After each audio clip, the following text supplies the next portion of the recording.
Yay! Hey, we're live. Happy Training Tuesday. We are here. We're Magnet Marketers. Woohoo! And so glad to have you with us, whether you're live or watching the replay. You're going to be diving in with us today, talking about unlocking your highest potential for success. That's kind of heavy, but we're going to break it down to 5 habits that truly make all the difference. If we've not met before, hey, I'm Jessika Phillips with Now Marketing Group and the Relationship Marketing System, helping you add more care into your business. And my awesome co-host, he's Mike Gingerich. He's the president of Digital Hill, the co-founder of the popular app Loftio, a tab site, published author extraordinaire, and all-around great guy. How's it going today, Mike? Hey, doing well, and looking forward to this. I think this is good. We get to talk kind of like big picture behind, implementation stuff today. So that's good. Yeah, I like it. So I know we talk lots on social media, right? And our whole purpose of the show is to help people become a magnet with their marketing versus being a bullhorn. But it really does start with the person, right? The whole person. Yeah.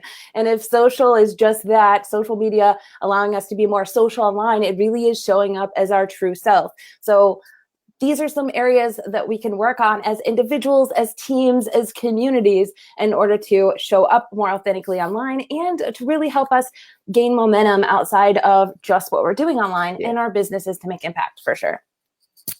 Yeah, absolutely. So I'm looking forward to that. And, I think you want to get this shared out. So I have a quick so we're going to talk about the unlocking your highest potential for success, 5 habits that make all the difference. And as we get started with that, one of the first ones we're going to talk about is your mindset. And so self-talk. Okay. So I came across this on Instagram today, a photo, picture, quote, and I'm just going to read it here just because it's awesome here. It says, make sure your worst enemy doesn't live between your 2 ears. Okay. Oh, that's a good one. Laird Hamilton, and it was shared by Michael Hyatt. But make sure your worst enemy doesn't live between your 2 ears. And I think, so as we talk about mindset, as we kind of get started today, I think this quote was so impactful. I think that, I've written on some of these things before, and one of the chapters in my book on living a life of, is, or the quote is, let me get it straight here.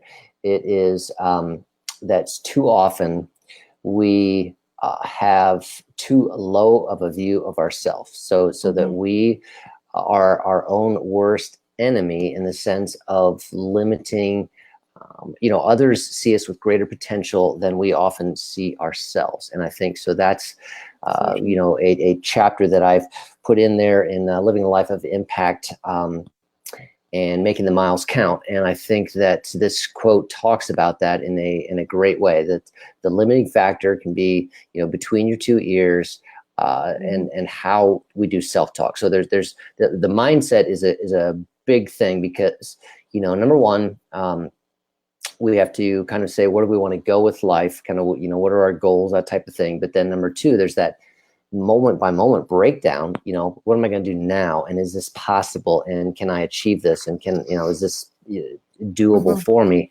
And it's a fight, it's a battle, and we have to win that between the ears, don't we? Oh my God, you're so right. Yeah. And it's not just even like our inner self-talk criticizing what we're doing. I find it even more so when we're looking online and even just browsing what other people are doing. I have a client right now that she's at a mastermind, and she was selected to go to this mastermind group in this big glamorous city. I don't want to say where it's at because some people may know this person, right? But she's there. She was one of the people selected to go to this group. However, while she's in this group this week, she's messaging me feeling less than, because she's comparing some of the highlight reels and things that people are sharing in this mastermind to things that they're doing to herself, and saying, oh, wait, I need to accomplish this and this and this, right, too. And I think it's really easy for us to look online, especially as brands, as individuals, and see what other people are doing, and then start being super critical of ourselves and saying, oh man, now I have to do this in order to feel like I'm equal to, not realizing that maybe you've excelled in another area that someone else is really admiring you for.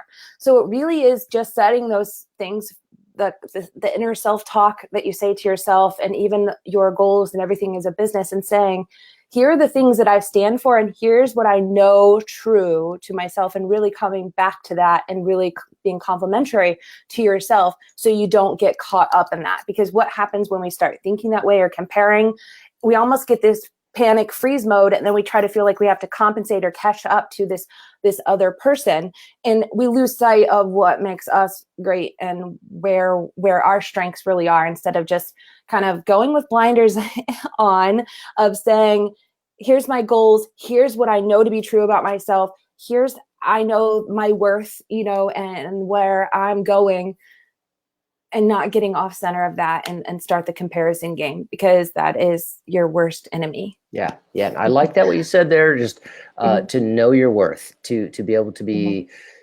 resting in that, and to confident in that. We have to come back to that. And that's critical, so that rather than compare to what someone else has or is doing, we can celebrate for them. I'm grateful that so-and-so can do that. They've been able to do this, and so rest securely in who we are, who we've been created to be, the potential, the gifts, the talents that we have. And highly successful people, you could read all the books, right? The traits of everyone that's successful, and all the blog articles, they all say the same thing, that self-talk and mindset is key. Our subconscious holds a lot of power. It is way more active than our conscious mind in deciding behaviors and deciding and planning our outcomes of what we're going to get. So this part is why I put this number 1, is that you have to get the mindset thing right. You have to believe where you see yourself and your goals, or where you want to be, that you're going to get there. And I would highly recommend literally writing out, here's who I am, and I know my worth, what you're good at,